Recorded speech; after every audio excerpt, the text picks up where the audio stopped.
রাধে রাধে বন্ধুরা, তুমি কেমন আছো? আশা করি সে কৃপায় ভালো আছো, আমিও ভালো আছি। এখানটা দেখো, আমি 3টে ব্লাউজ পিস নিয়েছি। এই যে একটি দেখো তুত কালার, আর এখানে হালকা ঘিয়া কালার, এখানটা দেখো লাল কালার। তো হলো এই দুটো লাল কালার আর ঘিয়া কালার একই মাপ দিয়ে হবে একজনের, আর এটা হচ্ছে তুত কালারটা আলাদা একজনের।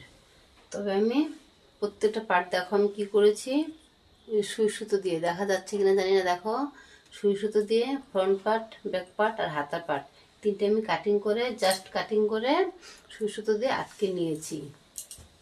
কেননা প্রত্যেকটা পার্ট আমি একসাথে কাটিং করে পর দুটো দুটো করে লাইনিং এবং ফেব্রিক মানে কাপড়টা আলাদা হয়ে যায়, যার জন্য আমি একই সাথে সুই সুতো দিয়ে আটকে নিয়েছি।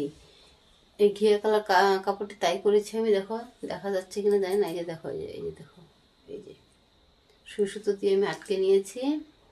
তো এখানে হয়েছে ফ্রন্ট পার্ট আর এটা হচ্ছে ব্যাক পার্ট।